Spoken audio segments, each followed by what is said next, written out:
Mesdames, bienvenue. Messieurs, merci de nous accueillir chez vous pour qu'ensemble nous fassions cette balade devant les kiosques à journaux. Et pour le faire ce jour, nous sommes deux. Elle est là, elle, c'est tout simplement Bintou Akoum. Bienvenue. Merci Serge Tetka. Mesdames, Messieurs, bienvenue à cette édition du 25 juillet 2013. Nous ouvrons cette page nationale de la revue de presse par le quotidien national bilingue qui nous parle d'énergie, plus précisément de production énergétique avec le gaz naturel en renfort, titre le journal de Claire Nana. Une quinzaine d'entreprises déjà alimentées au gaz naturel à Douala. La centrale thermique à gaz des crédits fonctionnelle depuis avril 2013. Le Cameroun est véritablement entré dans l'ère du gaz naturel, réputé moins cher et propre. Pour avoir toutes les informations relatives à ce sujet, il faut lire le dossier de la rédaction dans les pages 16 à 19. À présent, c'est le quotidien Le Messager sur la table de presse avec à sa grande une élection 16 millions de francs CFA divise Elecam, le partage du reliquat de l'argent de la concertation avec les partis politiques oppose le président aux autres membres du conseil électoral. Nous restons avec Le Messager pour parler du financement de PME cette fois-ci avec les premiers prêts du crédit bail au Cameroun. La phase vient juste donc de commencer et ce sera prêt dans quelques jours. Toujours du quotidien Le Messager et c'est les abus de pouvoir avec André Soyen en rébellion contre la justice. Il refuse de libérer un terrain malgré une décision de justice. Les détails, c'est à la page 5. À la page 8, le journal nous parle de cette affaire devenue très célèbre au Cameroun et même de l'autre côté. C'est l'affaire Vanessa Tchatchou, la colère de Vincent Sostène Fouda.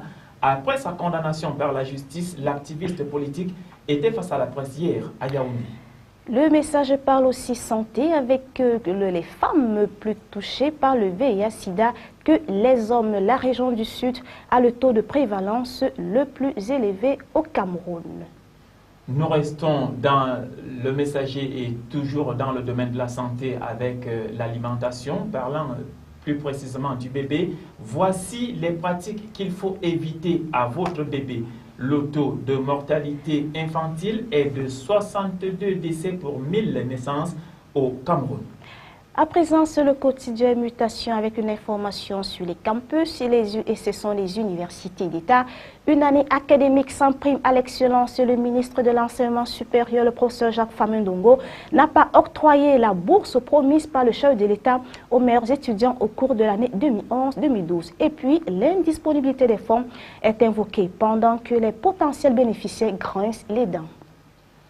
Quittons les campus, déportons-nous dans la forêt profonde du côté de l'Est Cameroun, dans l'affaire Géovic. Tout sur le scandale minier dans la région de l'Est, nous dit le quotidien Mutation. L'État du Cameroun enregistre une perte sèche de près de 80 milliards de francs CFA. Mutation parle aussi religion aujourd'hui avec ces pasteurs qui arnaquent leurs fidèles.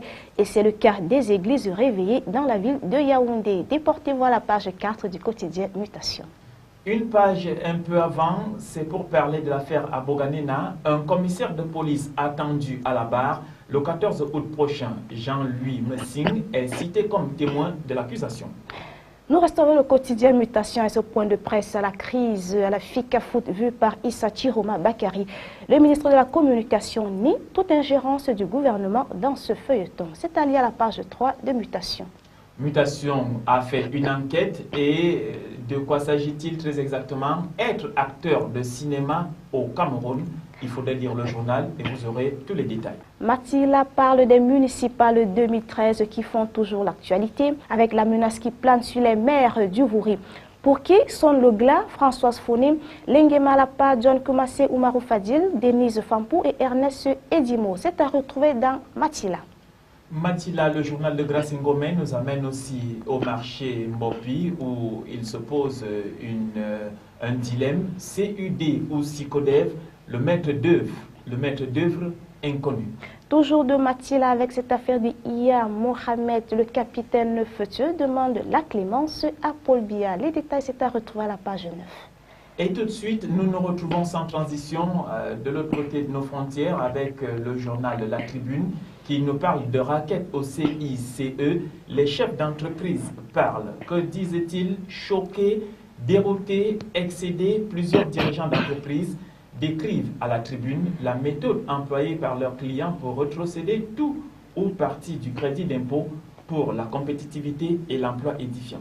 La tribune parle aussi de l'emploi et cette hausse limitée de 0,5% du chômage. En juin, la France comptait 14 900 chômeurs de plus qu'en juin, soit une hausse contenue de 0,5%, mais les mesures du gouvernement ne pourraient être qu'un trompe-l'œil. Dans l'Union européenne, on parle plutôt de restructurer la dette avec une interrogation, mission impossible. L'option de la restructuration de la dette des pays européens dits périphériques est de plus en plus discutée, mais passer à l'acte s'annonce délicat. Sortant du journal La Tribune avec de l'électronique où Apple recherche nouveautés désespérément. Si les ventes d'iPhone explosent, Apple affiche néanmoins une baisse de 22% de ses bénéfices et puis les investisseurs attendent les nouveaux produits. Eh bien, Bintou, comme vous le disiez tantôt, nous sommes à la une du journal Le Figaro pour parler de l'accident de Brétigny-sur-Orge. L'enquête est en panne. En effet, le rapport de la SNCF présenté hier n'apporte aucune explication sur les causes du déraillement. Le procureur d'Evry a ouvert une information judiciaire.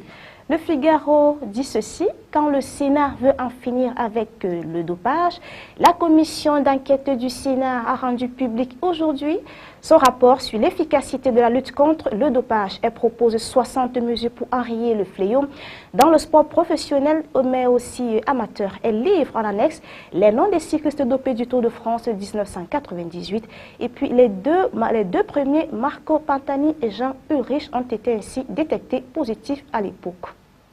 Le journal Le Figaro nous amène dans la crise syrienne où le chef de l'opposition réclame des armes à Hollande, c'est à lire en page 6.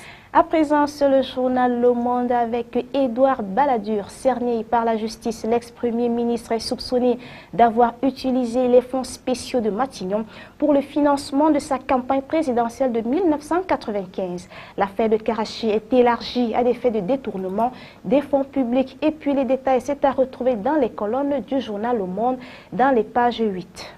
Le journal Le Monde qui nous parle aussi de la carte de France, des pertes d'emploi. Où la crise a-t-elle le plus frappé? C'est une interrogation. Et une autre interrogation, qui parvient à y résister? À la une de l'équipe, aujourd'hui sont les plaisirs d'été. Hier soir, Lyon fait trembler le Real Madrid de buts partout, tandis que le Bayern de Guardiola a dominé le Barça de Messi, 2-0, des matchs amicaux où le spectacle et les stars étaient déjà au rendez-vous.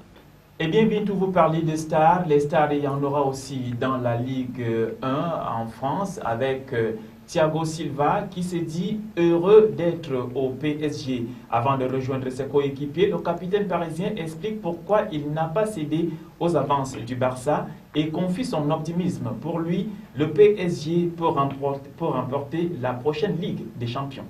La une de l'équipe s'achève avec Tout Sport, où les sénateurs soignent la lutte anti-dopage. Le rapport parlementaire publié hier pointe les lacunes du dispositif contre les tricheurs et propose quelques remèdes. Et les détails, c'est à la page 9 de l'équipe CHTK.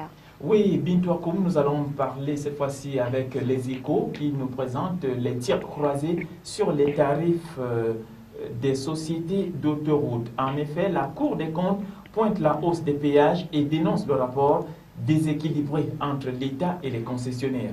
Les députés soulignent le manque de transparence des prix. Achevons les Échos avec le sapin confiant malgré la hausse du chômage. Avec 14 900 chômeurs de plus dénombrés en juin dernier, le chômage des jeunes recule légèrement.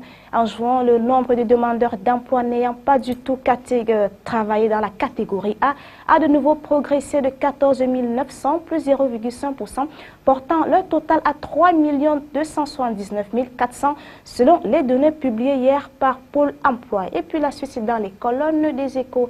Et c'est avec cette information que s'achève cette édition d'aujourd'hui. Merci à tous de nous avoir suivis. Au revoir. Au revoir Bintou Akoum, chers téléspectateurs. Restez fidèles au programme de CAM News 24 qui se poursuit.